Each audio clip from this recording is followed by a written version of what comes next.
안녕하세요. 저는 현재 사업하면서 살고 있는 30대 후반의 여성입니다. 요즘은 일부러 대학을 가지 않은 분들이 정말 많다고 하던데, 그래서인지 학력만 중요하게 생각하는 인식도 많이 달라지고 있는 듯 합니다. 하지만 여전히 대학이 최고라고 생각하시는 분들도 있습니다. 바로 저의 시댁이었죠.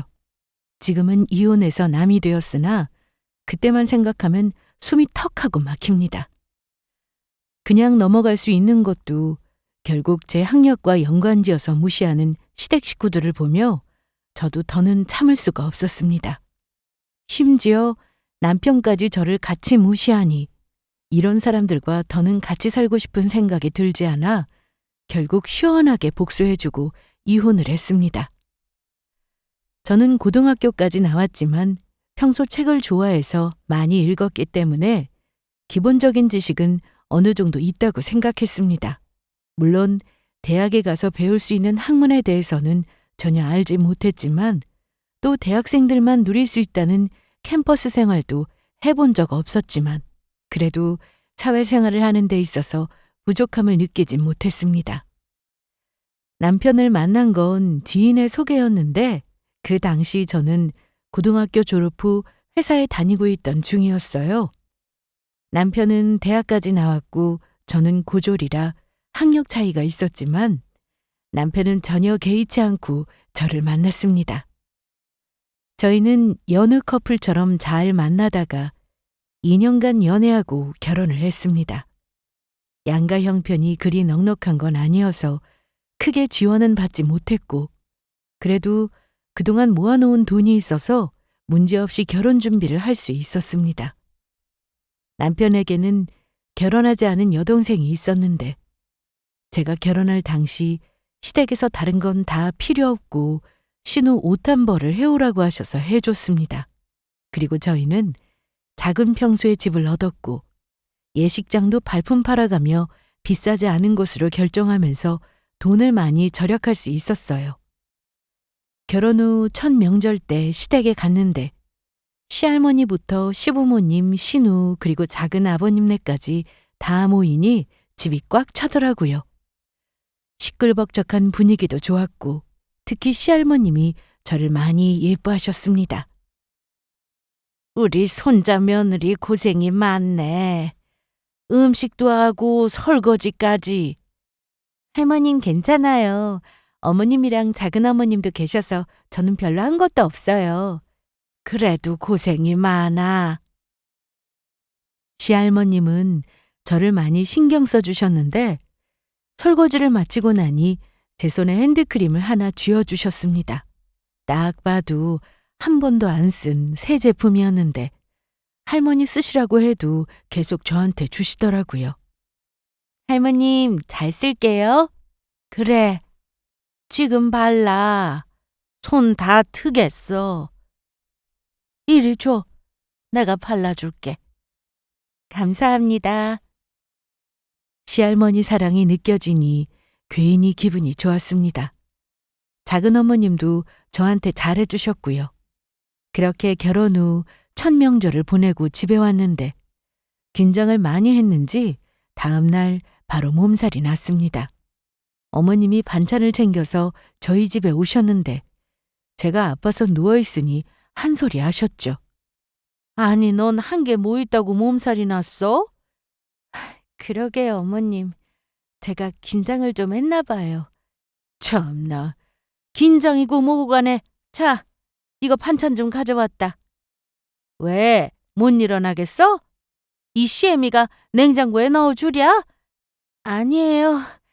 거기 두시면 제가 바로 넣을게요. 아, 됐다. 내가 넣어주고 가마.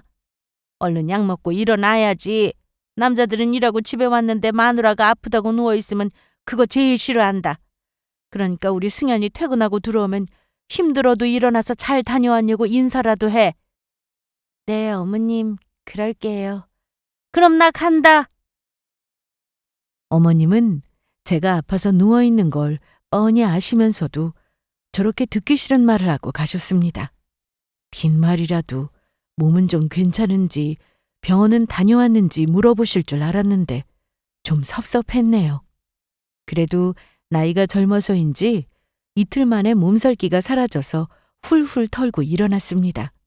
저는 회사를 다니다 결혼하고 얼마 되지 않아 전부터 계획하고 있던 사업을 시작했는데 첫 시작부터 순조로워서 회사를 다니며 받았던 월급보다 벌이가 좋았습니다. 그래서 남편과 맞벌이를 하며 경제적으로 여유롭게 생활할 수 있었죠. 나왔어. 일찍 왔네? 자기 우리 집 안 가봐도 돼? 왜? 무슨 일 있어? 엄마한테 안부 전화 안 드려? 뭐 매일 드리나. 그래도 일주일에 3번 이상은 전화 통화해. 그런데 왜? 할머니 몸이 안 좋으셔서 엄마가 모시게 됐어. 정말? 그럼 할머님 지금 시댁에 계시는 거야? 엄마가 힘들게 생겼지 뭐. 그러시겠네. 내가 내일 시댁 들려볼게. 그래, 나도 퇴근하고 시간 되면 갈게. 그리고 다음 날 시댁에 갔는데 예상대로 어머님은 표정이 안 좋으셨습니다. 시할머니는 나이도 많으셨고 건강이 좋지 않으셔서 살도 빠진 상태였는데 최근에는 치매 증상이 시작되면서 혼자 계시게 할 수 없어 어머님이 모시기로 한 거였어요. 어머님, 많이 힘드시죠? 보면 모르냐? 내가 이 나이에 또 시집살이를 하게 생겼으니 아우 참. 그런데 그건 뭐냐? 이거 홍삼이에요. 어머님 드시라고 사왔어요. 할머님은 홍삼 드시면 안 된다고 해서 과일 사왔고요. 넌 지금 이 상황에 나보고 홍삼 먹고 할머니 더 잘 모시라 이거냐? 네? 어머님 나이에 드시면 좋다고 하길래 사온 건데. 바랄 걸 바래야지. 대학을 안 나와서 그런가 애가 눈치가 없어. 어머님은 혼잣말로 계속 말씀하셨는데 멀리 있어도 다 들렸습니다. 어머님은 제가 시할머니를 모시겠다는 말을 듣고 싶으셨던 겁니다. 하지만 제가 집에 있는 전업주부도 아니고 저도 일이 있으니 그럴 형편은 되지 못했습니다. 그러던 어느 날 시댁에 큰 문제가 생기고 말았습니다. 자기야. 아직 퇴근 안 했어? 이제 하려고. 그럼 엄마 집으로 와. 무슨 일 있어?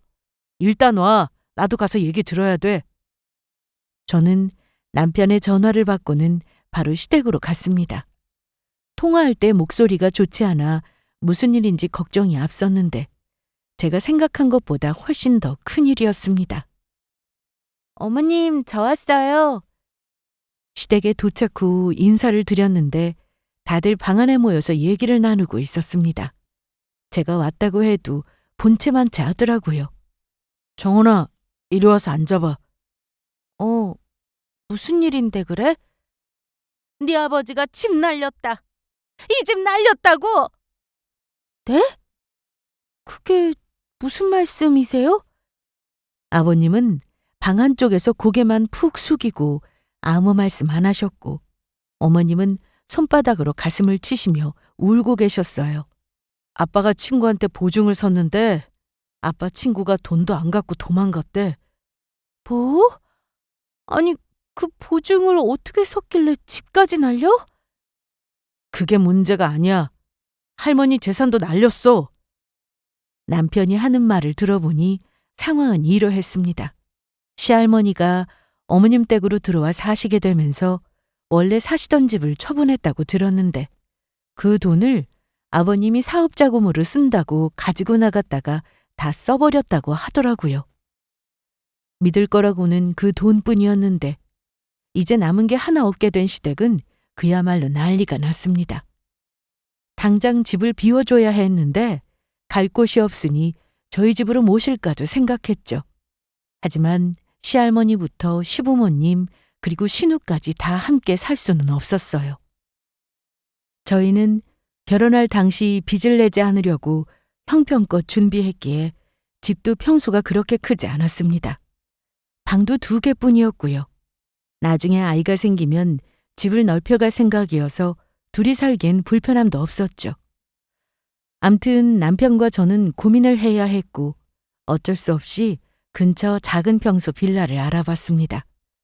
전세 보증금도 없으니 남편이 대출을 받았죠. 어떻게든 빚 없이 결혼 생활을 유지하려고 했었는데 시댁 때문에 남편 앞으로 빚이 생기고야 말았습니다. 시아버지는 어떻게든 대출금을 갚을 거라고 큰 소리를 치셨는데 결국 단 한 푼도 갚지 않으셨어요. 남편과 제가 같이 갚아나갔죠.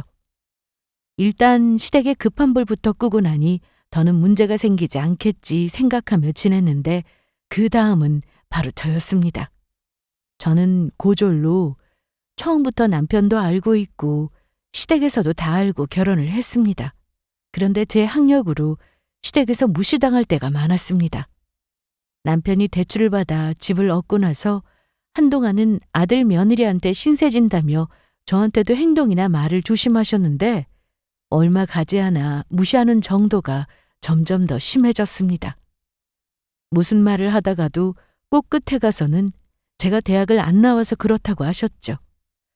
사실 남편은 4년제를 나와서 저와 학력 차이가 나긴 했으나 어디 가서 남편 대학 이름을 말하면 아는 사람은 많지 않을 겁니다.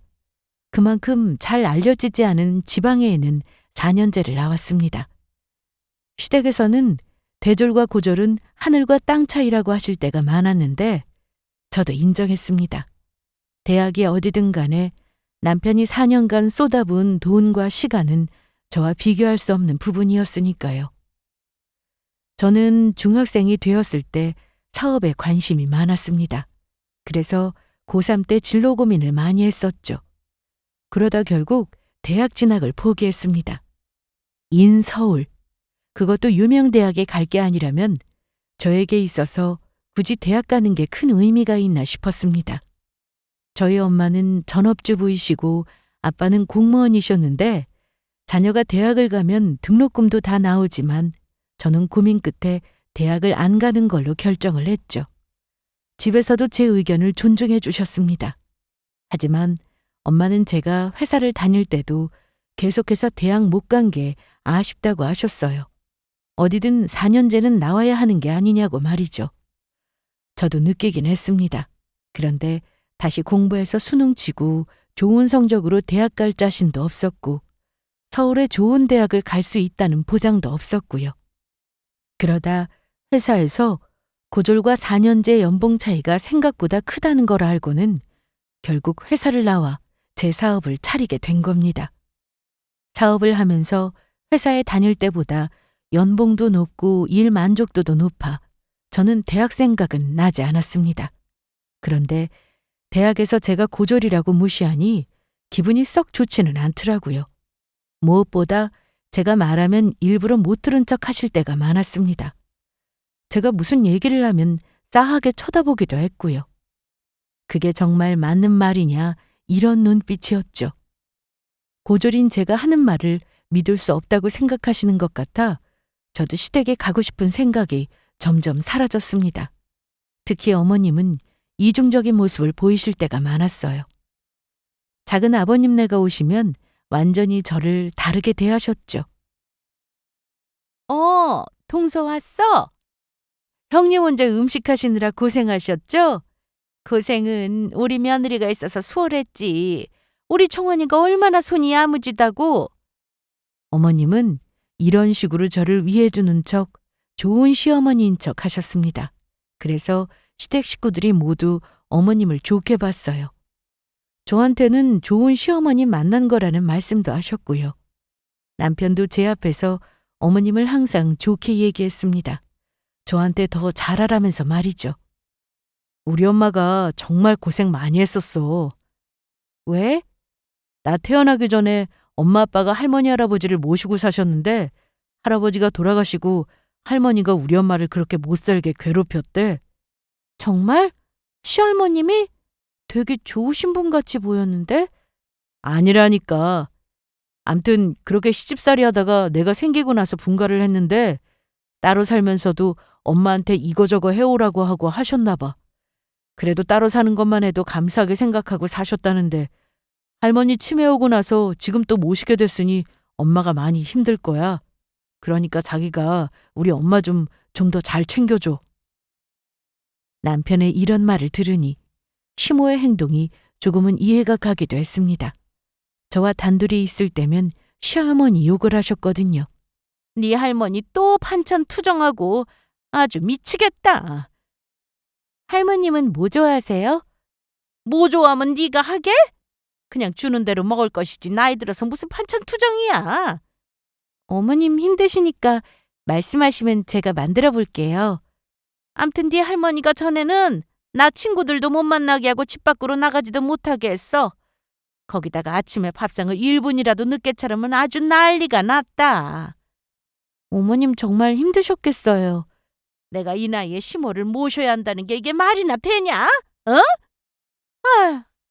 저는 어머님이 힘드실까봐 시간 나는 대로 반찬을 만들었습니다.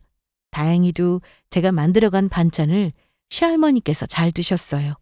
그런데 어머님은 제 앞에서 시할머니 욕을 항상 하셨습니다. 하지만 아버님이 계실 때는 절대 안 하시더라고요. 뭐 당연했습니다. 아버님이 듣기 좋을 리 없으니까요. 하지만 어머님 말씀을 들어보면 시집살이가 보통이 아니었고 그 정도면 아버님도 다 아는 얘기일 텐데 절대로 안 하시더라고요. 그래서 저도 굳이 아버님 계실 때 어머님 시집살이에 대한 얘기는 꺼내지 않았습니다. 혹시나 입장이 곤란해지실 수 있으니까요. 그래서 가끔 어머님이 저한테 너무 말을 막 하시거나 무시하는 정도가 심할 때는 그동안 당한 게 많으셔서 저한테 푸는 건가 생각하고 넘기려고 한 적도 있었습니다. 하지만 아무리 제가 고졸이어도 틀린 말은 하지 않았는데 사람들이 없을 때 시모랑 신우가 저를 무시하니 제가 시댁에 가고 싶은 생각이 들겠어요? 그래서 꼭 가야 하는 명절이나 행사를 제외하고는 굳이 시댁에 가지 않으려고 했습니다. 정원아, 주말에 엄마가 저녁 같이 먹자고 하시네? 몇 시쯤 갈까? 자기 혼자 가. 뭐? 너 주말에 출근도 안 하면서 왜 안 간다는 거야? 별로 가고 싶지 않네. 가봤자 어머님이나 아가씨가 나 무시할 거 뻔하고 주말에 쉬지도 못하고 시댁 가서 그런 말 듣고 오면 당신은 기분 좋겠어? 난 또 뭐라고. 됐고 3시쯤 가서 이따가 저녁 먹고 오자. 됐지? 내 말 무시해? 나는 안 간다고. 가고 싶으면 당신 혼자 가. 제가 정확한 이유까지 말하며 시댁에 가기 싫다고 했는데도 남편은 어떻게든 저를 데리고 가려고 했습니다. 거기다 남편까지 저를 무시했죠. 야, 넌 왜 그 모양이냐? 뭐? 아무리 배운 게 짧다고 해도 기본 도리라는 건 너도 배웠을 거 아니야. 여기서 학력 얘기는 왜 하는 거야? 그래, 고졸이라는 거 나도 그게 무슨 상관이냐 생각했는데 살아보니 알겠다. 생각하는 게 나하고는 달라도 너무 달라. 너랑 무슨 말을 하겠냐. 나 혼자 갈게. 됐지? 툭 하면 학령 얘기부터 꺼내는 시댁 식구들이 짜증났습니다. 심지어 남편까지 이러니 너무 싫더라고요. 그래서 언젠가부터 시댁과 거리를 두며 살았습니다. 아버님은 집을 날리고 무기력증에 어디 나가지도 않으셨는데요. 그러다 보니 어머님이 뭐라고 하셔야 했습니다. 하지만 평생 전업주부로 사신 어머님이 하실 수 있는 일은 많지 않았고 갑자기 보험 설계사 일을 배운다고 하시더라고요. 어머님은 그 일을 하기 시작하면서 자켓에 스커트를 입고 찾아오실 때가 많았습니다. 어머님 오셨어요? 그래, 잘 있었니? 요즘 집에도 통 안 오고 뭐가 그렇게 바빠? 일이 좀 바빠서요. 아우 됐다. 물 한 잔 가져와 봐. 네, 여기요. 아, 너 내가 요즘 뭐 하는지 알지? 보험일 배우시지 않아요? 이게 공부해야 하는데 상당하네. 거기다 옷도 쫙 빼입고 하려니 불편하고. 이것 좀 봐봐. 너 이해하겠니? 단어들이 너무 어려워. 너는 하래도 못할 거다. 네? 나 오후에 교육 있어서 또 가봐야 돼. 그리고 너 다음 주에 아버님 생신인 거 알지? 그땐 뭐 알아? 우리 승현이만 혼자 보내지 말고 못 배운 티 내지 말라는 소리야. 어머님은 갑자기 오시더니 묻지도 않았는데 하고 있는 일을 자랑하듯 말씀하셨고 거기다 끝에는 여전히 제 학력을 가지고 말씀하셨습니다.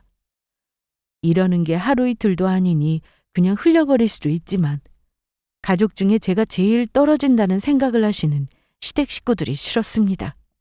그래도 할 건 해야 저도 나중에 할 말을 할 수 있다고 생각해서 아버님 생신도 잘 챙겨드렸어요. 그로부터 2달 뒤 어머님이 또 집으로 찾아오셨습니다. 그런데 이번에는 보험 가입 때문에 오셨어요. 이거 읽어보고 사인해. 이게 뭔데요? 내용이 너무 길지? 굳이 다 안 봐도 돼. 그냥 몸이 아프면 보장해준다는 내용이니까 사인만 해. 내가 알려주는 것만 하면 된다. 엄마, 뭔데 그래? 이거 보험이야. 얼마 전부터 엄마가 일 시작했잖아. 교육 다 끝나서. 이제 실적 채워야 하는데 보통 가족부터 가입시키는 거라고 하더라고. 아이, 그럼 해드려야지. 내 건 없어? 가지고 왔지. 자, 승현이 너는 이 서류 보고 사인해. 어머님. 그래. 읽어봐도 이해가 안 되니? 그게 아니라 저는 가입 안 할래요. 뭐? 식구들 다 해준다고 하는데 넌 왜 못하겠다는 거야? 저는 이미 보험 든 게 있어요. 어릴 때 부모님이 들어주신 것도 있고 성인 되고 나서는 부족한 거 제가 추가로 들어서 보장도 잘 되어 있고요. 더 들 이유가 없어요. 이미 나가고 있는 보험료도 많은데 더 가입하면 유지하기 어려울 수도 있거든요. 남편은 군말 없이 어머님이 하라는 대로 사인했지만 저는 끝까지 거절했습니다. 아무리 가족이라고 해도 이건 아니다 싶었습니다. 거기다 내용을 대충 훑어보니 보장도 좋지 않았습니다. 내는 돈은 매달 10만 원이 넘었지만 보장은 그에 비해 별로인 상품이었죠. 대학도 안 나왔으면서 네가 그거 들여다보면 무슨 내용인지 아니? 어머님, 자꾸 제 학력 가지고 뭐라고 하시는데요. 저도 이 정도는 다 이해할 수 있고 대학은 못 간 게 아니라 제가 안 가기로 결정한 거라고 몇 번을 말씀드려요. 공부를 잘했으면 왜 안 갔는데? 못하니까 못 간 거겠지. 됐다. 보험 들기 싫으면 그냥 싫다고 해. 네가 뭘 안다고 보장 어쩌고 그런 말을 해? 나보다 네가 더 전문가야? 나는 교육까지 받은 보험 전문가야. 어디서 하는 척이야? 이번 일로 시모는 저를 더 미워했습니다. 남편도 마찬가지였죠. 야, 최정원, 너 왜 그러냐? 뭐가? 가족이 하는 일인데 도와줄 수 없어? 아무리 가족이 하는 일이라도 못하면 못하는 거지. 그리고 당신이 가입했으면 된 거잖아. 우리 둘 다 했으면 엄마한테 더 좋은 거 아니야? 이미 가입해둔 보험이 많은 걸 어떡해. 없었으면 나도 가입했겠지. 너랑 무슨 말을 하냐. 사람이 융통성도 없고 이게 다 경험이 부족해서 그런 거야. 이것저것 많이 겪어봐야 하는데 너는 남들 다 아는 대학생활도 못 해봤으니까 사람들하고 어떻게 어울려야 하는지도 모르는 거지. 뭐라고? 지금 너희 내 앞에서 싸우는 거야? 죄송합니다. 야, 너네 엄마가 그렇게 가르쳤니? 응? 어머님, 제가 잘못한 거에 대해서 혼나는 거면 저도 듣겠지만 툭하면 야라고 하시고 저희 엄마를 너네 엄마라고 하시는 거 저 불쾌합니다. 참나, 사업해서 돈 좀 번다고 나한테 이러는 거야? 그래, 알았다. 앞으로는 야 대신에 며느님이라고 불러주마. 됐니? 어머님은 그렇게 가시는 길에도 끝까지 저희 엄마를 사돈이라 하지 않고 니네 엄마가 그렇게 가르쳤냐는 이 말을 꼭 하고 가셨습니다. 어머님이 가시고 남편과도 크게 싸웠어요. 엄마 저렇게 보내고 나니 속 시원해? 니네 엄마랑 똑같은 말 하네? 뭐? 니네 엄마? 기분 나빠? 나는 그런 말을 여태 계속 들었어. 하지 마시라고 정중하게 말씀드렸는데도 계속 그러시더라. 아무리 그래도 어른이야. 우리보다 어른이라고. 그래서 나도 참은 거야. 나보다 어른이고 당신이 내 귀에 못이 박히도록 말했잖아. 어머님 고생 많이 하셨다고. 그래서 참았어. 우리 엄마 시집살이 엄청 하신 거 너도 알면서 이러기냐? 남편은 제 기분은 안중에도 없었고 이런 상황에서도 끝까지 어머님만 생각했습니다. 그렇게 안쓰러우면 자기가 직접 효도하고 잘해드리면 되는데 왜 꼭 효도는 저한테 바라면서 저런 말을 하는지 이해할 수 없었죠. 저를 포함한 시댁 식구들이 저한테 함부로 할수록 저는 이혼 생각이 더 날 수밖에 없었습니다. 제가 사업을 하면서 잘 풀리게 되자 남편보다 돈을 더 벌었는데 그러다 보니 남편이 대출금도 안 내고 시댁 앞으로 나오는 관리비부터 각종 공과금에 대해서도 신경은 안 쓰더라고요. 결국 다 제 차지가 되었는데 돈으로 치사하게 하고 싶지 않아 제가 다 냈습니다. 그런데 이제는 하기 싫었습니다. 그런데 얼마 뒤 어머님이 시할머님을 모시고 오셨습니다. 엄마, 할머니는 왜? 며칠 전에 네 할머니 쓰러졌잖아. 병원 갔는데 옆에서 사람이 붙어가지고 계속 지켜봐야 한다고 하는데 난들 어떡하니? 나도 나가서 일해야 하는데. 집에 아빠 계시잖아요. 네 아빠가 어디 신경이나 써? 자기 밥도 제대로 못 챙겨 먹는구만.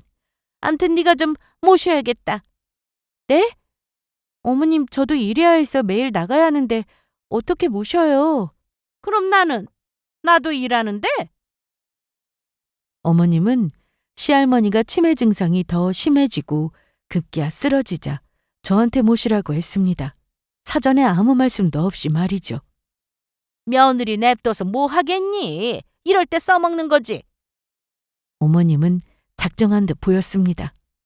그동안 제가 참다 못해 할 말 다 하고 틀린 말 하는 것도 아니니 반박도 제대로 못 하셨는데 그게 기분 나쁘셨는지 저희 집에 시할머님을 두고 그냥 가버리셨어요. 정원아, 우리 엄마 고생 많이 하시고 사신 거 너도 알지? 우리 할머니 모시면 내가 더 잘해줄게. 어? 잘해줘? 뭘 어떻게 잘해줄 건데? 남편은 정확히 말도 못하면서 무조건 잘해주겠다고 하며 시할머니를 모시라고 했습니다. 그동안 남편이 했던 짓을 생각하면 믿음이 하나도 없었는데 이혼 결심까지 한 저에게 이런 일이 생기니 좀 당황스러웠어요. 그래도 시할머니가 저를 많이 예뻐하셨고 몸이 불편하신 분을 또 내칠 수 없으니 일단은 제가 챙겨야 했습니다. 남편은 잘해준다고 말만 할 뿐 아무것도 하는 게 없었어요. 자기한테 친할머니면서 퇴근 후 할머니 얼굴을 들여다보지도 않았죠. 시할머니는 제가 시집 왔을 당시 저를 되게 이뻐하셨는데 얼마 지나지 않아 치매 증상이 심해져서 저를 못 알아보시는 게 너무 속상했습니다. 그리고 이번에 집에 모시게 되면서 할머님 상태를 살폈는데 여전히 저를 잘 못 알아보셨죠. 다행인 건 시할머님은 저한테 못되게 하지도 않으셨고 제가 밥을 차려드리면 맛있게 드시면서 감사 인사도 잊지 않으셨어요. 정말 치매에 걸리면 어린애가 된다고 하더니 그 말이 맞았습니다.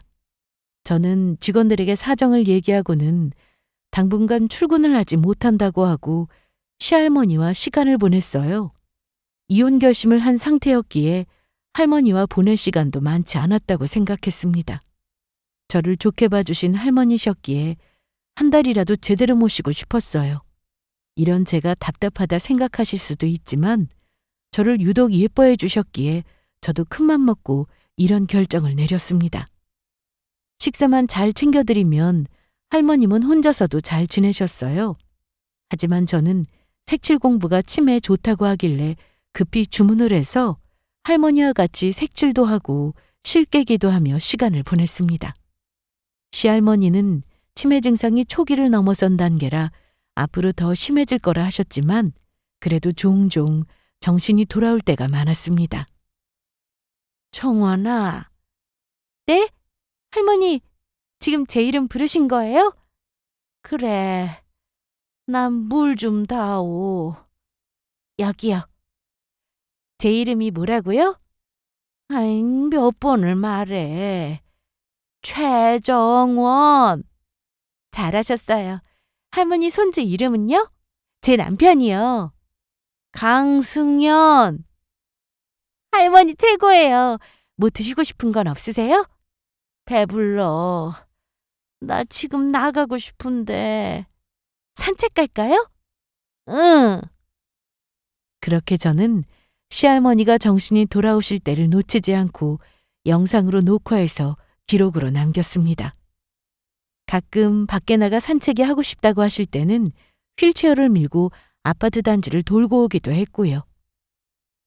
정신이 돌아왔다가 금방 다시 저를 기억하지 못하셨지만 그래도 하루에 여러 번은 이런 모습을 보여주셨습니다. 무엇보다 제가 시댁에 첫 인사를 갔을 때 입었던 옷이랑 머리 스타일까지 완벽하게 기억하고 계셔서 눈물이 나기도 했네요. 그리고 한 가지 제가 새롭게 알게 된 사실도 있었습니다. 그건 바로 어머님이 그간 거짓말을 했다는 거였죠. 다들 어머님을 효부라고 알고 있었지만 그건 사실이 아니었어요. 시할머니가 시모 얘기를 하실 때면 좋은 얘기는 하나도 없었습니다. 반 이상이 욕이었어요. 그래서 저는 다시 치매 증상이 시작됐나 보다 하고 말았는데 그게 아니었습니다. 어머님은 그동안 할머님에게 못되게 했었고 할머니가 다른 가족들에게 그걸 말하면 치매로 몰고 갔던 겁니다. 치매 증상은 병원에서 진단을 받는 거라 가족들도 감쪽같이 속고 있었는데요. 할머니 얘기를 듣고 있으니 너무 기가 막혔습니다.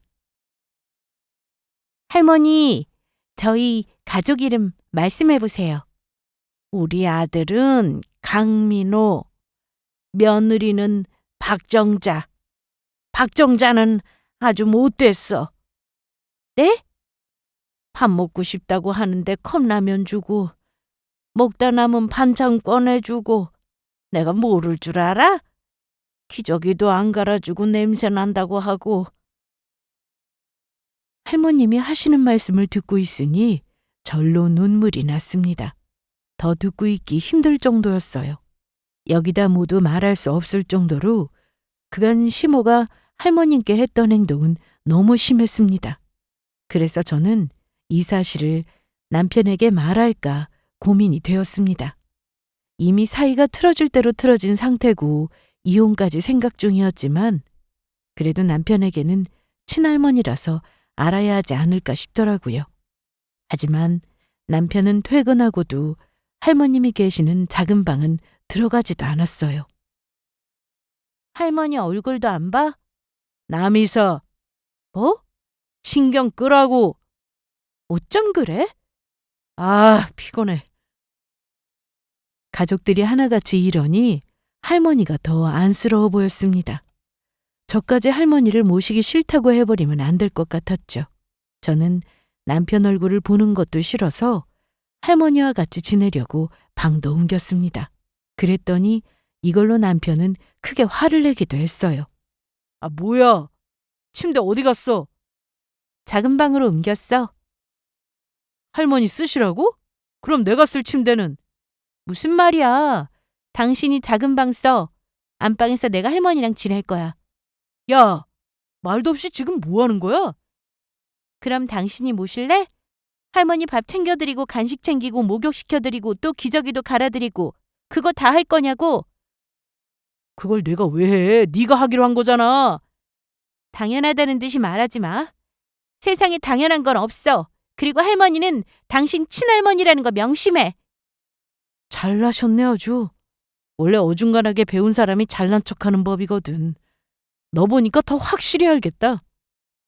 남편의 이런 모습을 보며 할머니가 더 불쌍해 보였습니다. 이혼을 하고 나면 할머니를 다시 어머님이 모시게 될 거니 그것만 생각하면 걱정부터 앞서더라고요. 그러던 어느 날 시부모님과 신우가 집에 찾아왔습니다. 말로는 시할머니를 보러 왔다고 했지만 얼굴만 보고는 30분도 되지 않아 바로 나가더라고요. 어머님, 벌써 가시게요? 얼굴 보면 됐지. 내가 뭘 더 해. 얼른 가자. 더 있어봤자 뭐하니. 우리 간다. 그런데 남편도 옷을 챙겨 입고는 나가려고 하더라고요. 배웅을 해드리려고 하는 건가 싶었는데 그게 아니었습니다. 당신은 어디 가? 오랜만에 가족이 놀러 왔는데 그냥 가시게? 나가서 저녁 먹고 들어올게. 뭐라고? 당신은 할머니 봐야 하잖아. 할머니만 혼자 두고 나갈 수 있어? 당신도 알아서 잘 챙겨 먹어. 와, 너무 기가 막혔습니다. 같이 가서 밥 먹자고 해도 나갈 생각은 없었지만 너무 당연하게 자기들끼리 밥 먹으러 나간다는 게 저로서는 이해되지 않았어요. 미안한 기색 하나 없이 그렇게 시댁 식구들이 나갔는데요. 시할머니를 모시면 더 잘해준다고 하더니 대놓고 저러는 남편에게 어디 당해봐라 싶었습니다. 시할머니 정신이 돌아왔을 때 시모가 못되게 한 걸 다 말씀하셔서 그걸 녹화해 둔 게 있었습니다. 녹화 영상은 한두 개가 아니었죠. 혹시나 가족들이 할머니가 맨정신에 하는 말도 치매로 몰아갈까 싶어서 녹화 도중 저는 할머니한테 가족들 이름을 물어보며 정신이 말짱하다는 것도 함께 찍었습니다. 그리고 기회를 엿보고 있었죠.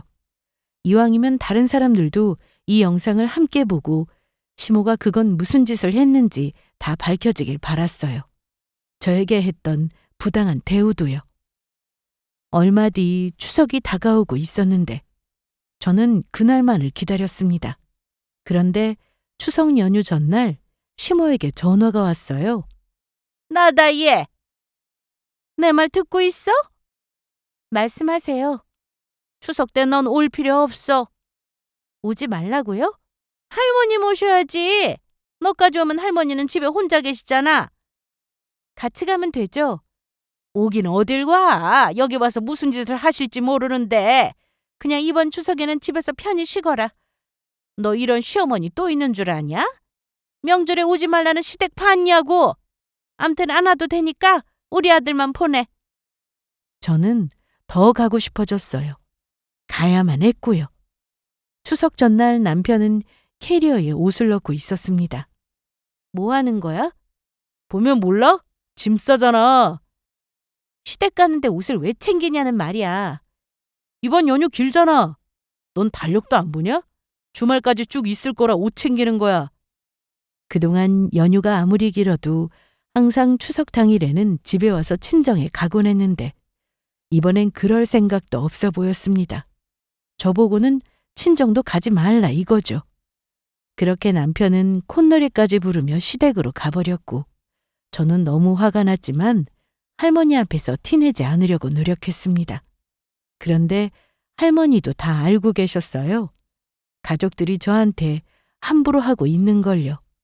저한테 대신 사과도 하시고 시모욕도 실컷 해주시는데 눈물이 왈칵 쏟아졌습니다.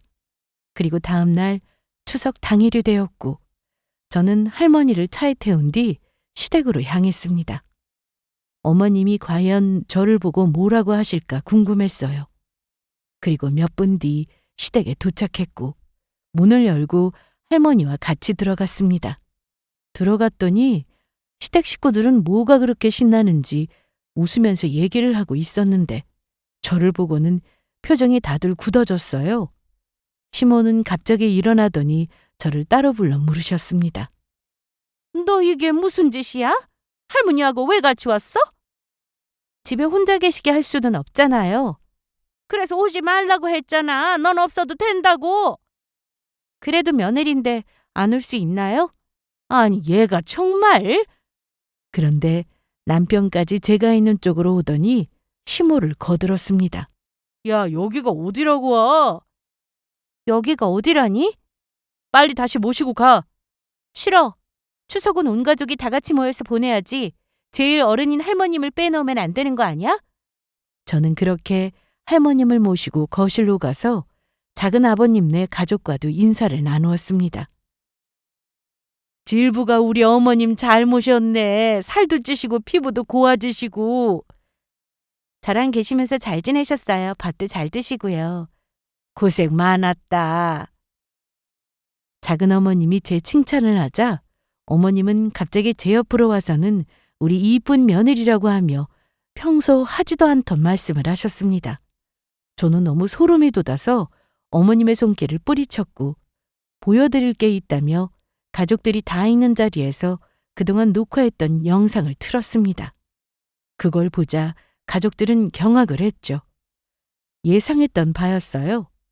그동안 어머님이 고생하시며 시할머니를 모신 줄 알고 있었는데 그게 아니었으니 다들 놀랄 수밖에요.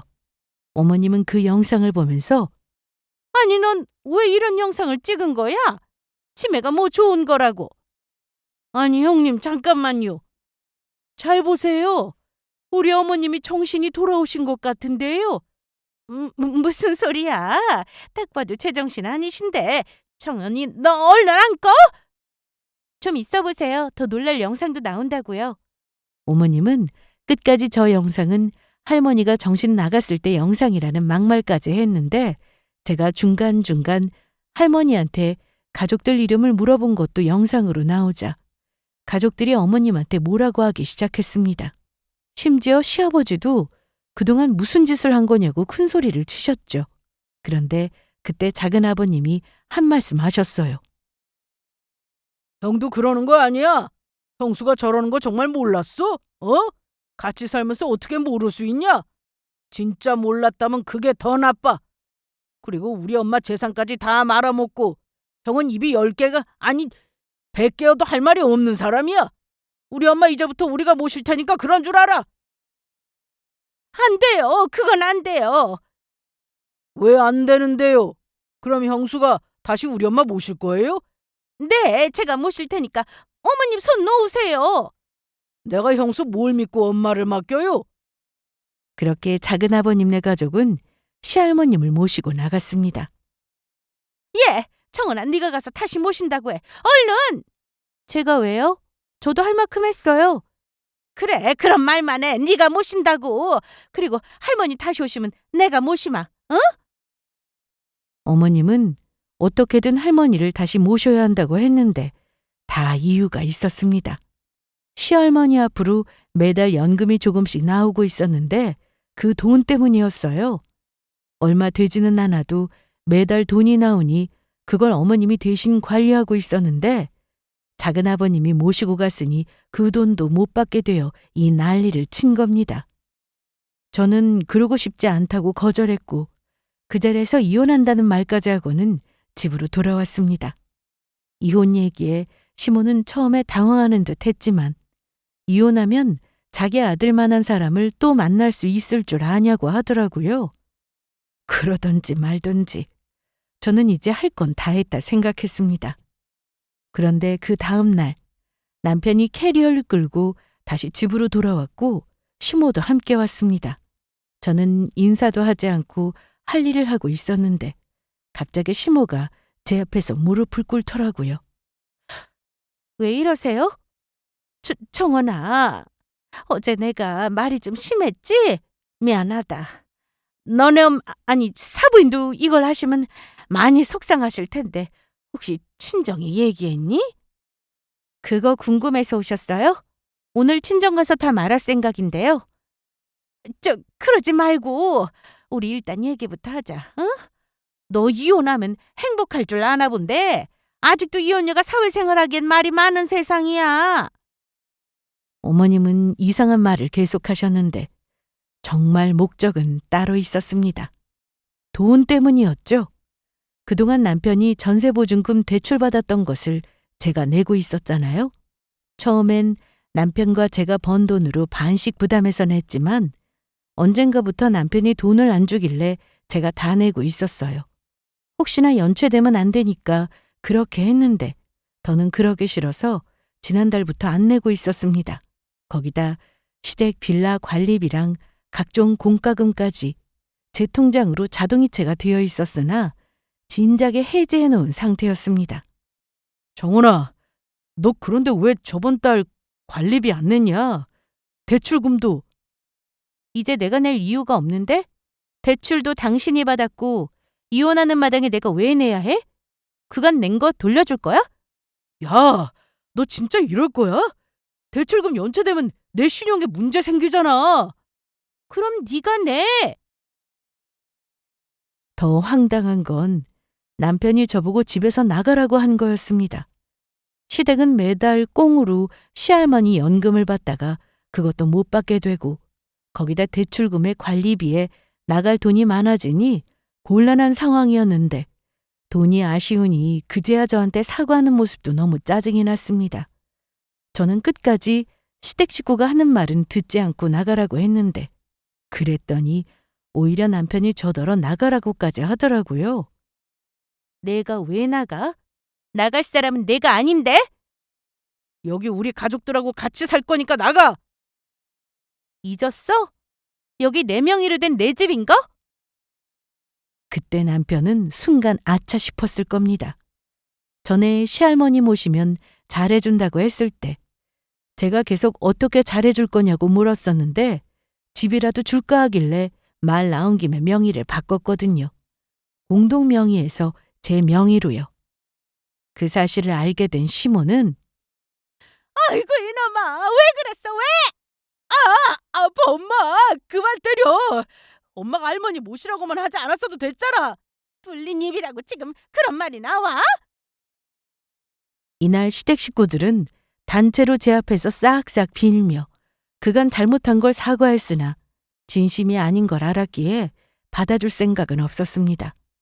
저도 돈으로 치사하게 굴기 싫어 그동안 시댁 식구가 미워도 경제적 지원을 해드리고 있었는데 고마운 마음을 가진 사람이 하나 없다가 이제 와서 이러는 거 보니 더 소름이 돋았네요. 저는 그렇게 이혼을 했고 남편과 갈라서고 나니 신기하게도 사업은 훨씬 더 잘 됐습니다.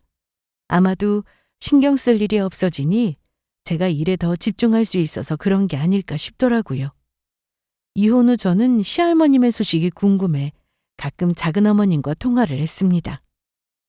질부야. 맞다. 이제 질부 아니지. 뭐라고 불러야 하나? 편하게 부르세요. 이름 부르셔도 되고요. 그래 정원아, 잘 지내? 잘 지내요. 할머님은 좀 어떠세요? 요즘 요양원 알아보고 있어. 전보다 증상도 심하시고 몸 상태도 안 좋으셔서 내가 집에서 돌봐드리기엔 무리가 있네. 당장은 낮에 시설에서 지내시다가 저녁에는 집에 오는 걸로 그렇게 알아보려고. 우리 어머님이 가끔 정원이 네 얘기도 하셔. 보고 싶다고도 하시고. 정말요? 나중에 시간 나면 한번 보러 오든지. 뭐 이제 남인데 오라고 하기도 그렇다.